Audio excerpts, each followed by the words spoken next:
Pam Rossi, welcome to the Empower Network.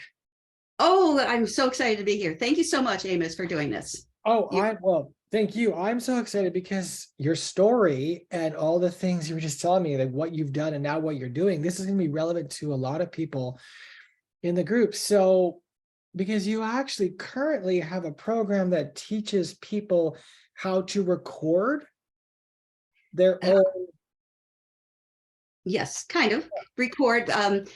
Because of what I do, I did a little extension, and I teach authors or other people that just want to know how to narrate and produce their own book, so it's ready for Audible. Which is awesome. Yes. And how many how many books do you have on Audible now? You do voiceover work as well. Yes, correct. I'm a voiceover artist, and I basically went from the voiceover to audiobook narration. This was several years back when audiobooks just really started taking off. But over the past 10 years, it's just every year it's been double-digit growth. So if you are an author and you don't have your book in audio, you are really missing the boat. I'll just say that up front. So can you tell us why? Sorry, because you just said if you're an author and don't have your audiobook on Audible, why are they missing the boat? Well, because more and more people are listening to audiobooks nowadays. And as I said, it's been double-digit growth for the last 10 years. And they expect it to be, right now it's at, I think, almost 2 billion in sales of audiobooks. And they expect it to be 35 billion, I believe, in like 10 years. That's a huge amount of money that people are listening to audiobooks. And then probably one of the main reasons is people, I mean, we multitask and we're busier than ever. And so people are getting all their information and their stories when they're doing other things like commuting or exercising and all that. So that's probably why it's really taken off, because people can get a book and hear a whole book. Depends how much, commuting you do. You can get, read a book a week or 2 weeks. So that's part of it. Well, I can attest to this. Mel recommended Donald Miller's books. One's on StoryBrand. We're actually doing a live book review, creating your StoryBrand. He also wrote another one. Anyway, I bought both of them on audiobooks off of whatever the app is on my iPhone, but that's how I consume content. So yes, because you can do it wherever you're going. Yes. Okay, so there. Just a note on that, just so people are. I just want to clarify. People are thinking, well, is that going to affect my print books? They're finding, especially nonfiction, the trend is people buy the hard copy as well as the audiobook. Because we all like our business books on our shelves, and you can always go back and reference that, but they listen to it. So they're finding they're buying both. If you have a nonfiction book, hard copy book and audiobook of the same book. So, okay, well, that's good to know. Okay. So let's go back to your story of, because we started when we came on camera, and you said you're used to being on the other side because you were interviewing artists in the music and then COVID. So can you tell us a story of how you arrived? Absolutely. I'd love to. Thank you. Yes, I always like to say I talk for a living. And for many, many years, few decades, I've been in radio. That's been my career most of my life. And, on the airwaves, mostly here in the Metro Detroit area where I'm based, which is a major market. So to be on the air in Detroit, pretty awesome. So, I had specialty shows mostly, which meant I would dig deeper than your typical, 500 songs that they play over and over. So I would dig deeper and I would interview musicians they would come on my shows. I'd interview them and just have fun with it. And, one of the last shows I had was, it was a podcast video, and the musicians would come in, mostly local, but I'd also had national and international. They'd come in, play some music, we chat and just have fun with that. So, yeah, so I did that. So radio, unfortunately, is with AI coming on board, and many of us, got hours cut because voice tracking technology. So really, when you're listening to the radio, is is it live or Memorex? Um, because a lot of that is voice tracked. Other than your main day parts, morning shows probably not, but a lot of that weekends and nights, it's all voice tracked. So they don't need as many people. So radio's kind of taken a hit, and now with AI, it's going to take another big hit here soon. So I delved into voiceovers, which is kind of like an extension of radio, because, a client needs a voice for his commercial that he just purchased to put on the air. So most of the DJs just go in the studio and record that. So I decided to try and do a voiceover business myself. So I started doing voiceovers from home. I have my own booth here, and it's really nice. Mostly things now are remote. And then that's when I went the extension and said, okay, let's do audiobooks now. And I learned how to do audiobooks. So it took several courses and lots of time figuring out the software and the equipment, everything. And but yeah, so to date I have, because they drop off after so many years, but right now I think I have about 40 books up on audible.com. And most of those are nonfiction. That's my favorite to narrate. And now you're creating a course to teach others, to help other people that are have a book, authors, to then self-record.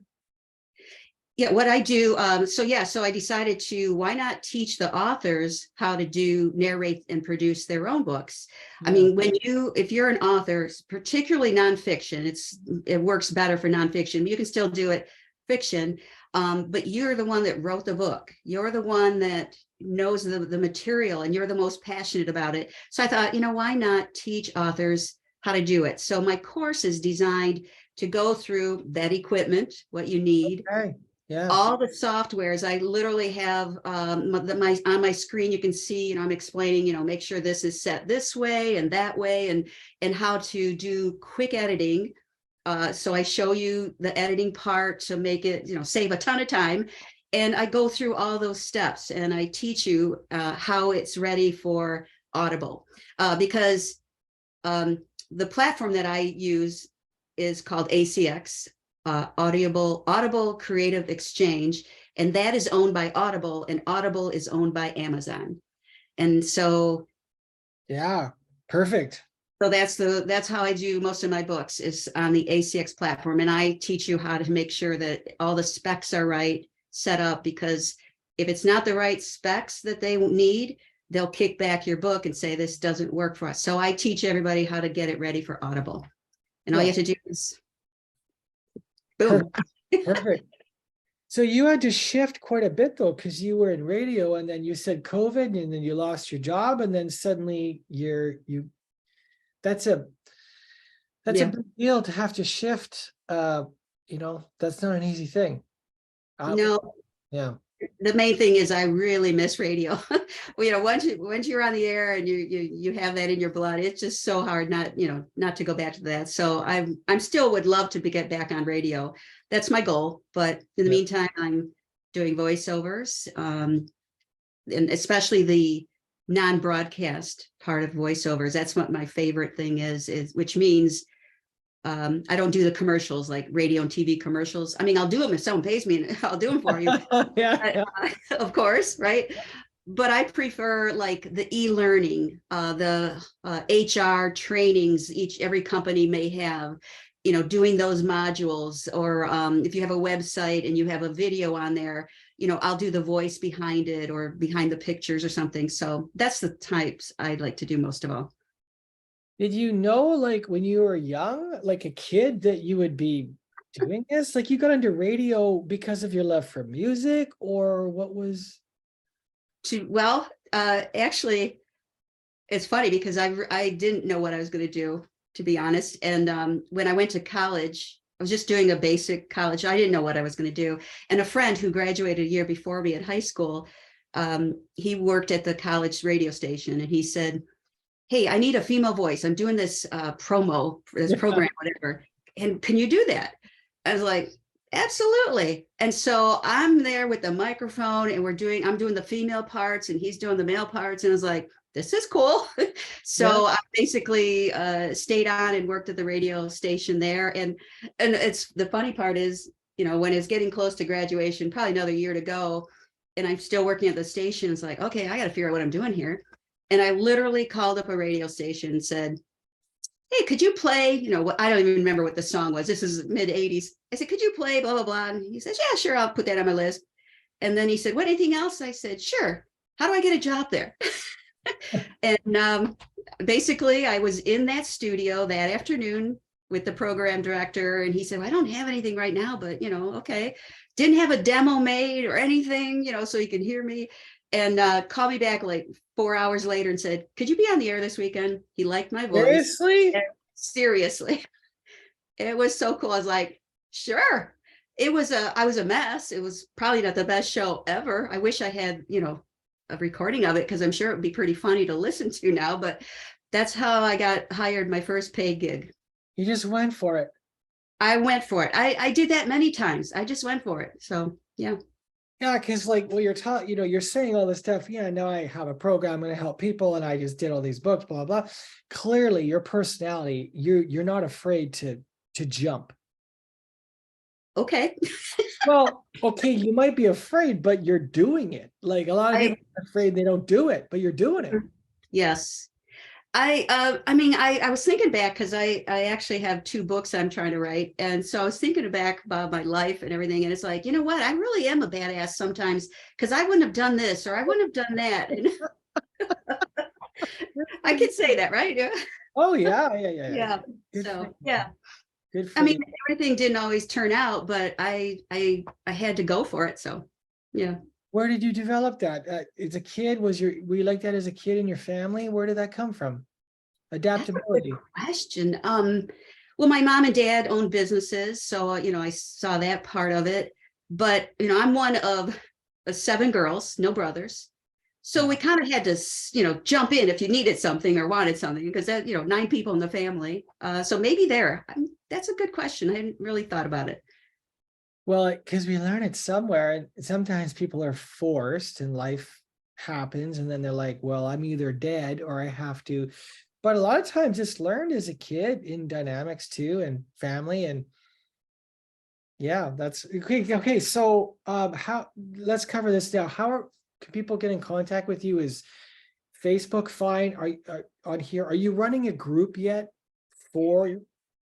I have a page, a Facebook page. It's Pam Rossi audiobook narration. That's geared towards my course and the audiobooks. It's fairly new, but it is up there. And then, I have a personal page as well. And I have a website. Everything, I make it simple. PamRossi.com is my website. You can email me at pam@pamrossi.com. So Well, I'm you just can find me. thinking, if you started a group where there'd be a lot of people online that want to learn how they can make money potentially doing voiceover work. And if you already have this program made, and like if you just start a group and offer, and in the group, like just start inviting people and just start doing, tips 3 times a week, where whatever, giving tips on how, and then demonstrating your program, parts of it in the group, giving value, you could have a lot of people that would want to purchase that program off you. Yes, I agree. Thank you for reiterating that, because I was like, how am I going to get people to know this? So that is what I'm working on right now. And, to do, launch it so more people can find it. That is what I am working on at this point. So I'm more on the creative side of things. So Sure. a lot of this business stuff is, I'm trial and error, which is, how I've Sure. done a lot of things, but yeah. Well, that's how this was started, January 15th, 3 months and whatever, 4 or 5 days ago. This is like 95, 98 days old. And all I did is I was like, okay, well, I'm going to create a community of, focuses on helping business owners and coaches. And I started giving value by doing interviews. But if you gave value by helping people solve a problem they want solved, right? You're going to have people that tell their friends, and yeah, you already got a course built. You could be demoing the course on live tutorial. You could be doing a bunch of stuff, Pam. I can hire you. Yes, no, I thank you. I Yeah, agree. It's just getting those things I done. You know. know, we have so I many things that we're working on. I But know. yeah, that is a priority. Thank you. The list doesn't go away, does it? Our list No. in life. It's like stuff just gets added. You tick stuff off and then three more things appear and it's like, oh man, I know. Yes, yes, absolutely. But yeah, Well, that's my goal. So I think you're going to accomplish it. You're obviously an action taker and you just need to be pointed in the right direction. You already are acquiring skill sets and knowledge. And there's a lot of coaches that are business owners that would like to know authors, like how to if you can cut their learning curve short, that's why people pay money. Is I don't yes, want to go and spend 6 months. So yeah, here's some money to cut my learning curve short. Help me out here. That's reasonable. that was my goal, is to make it easier for the authors. Because when I took several courses and trial and error trying to figure out how to do the softwares and all that. So I thought I got to make this as easy as possible for an author.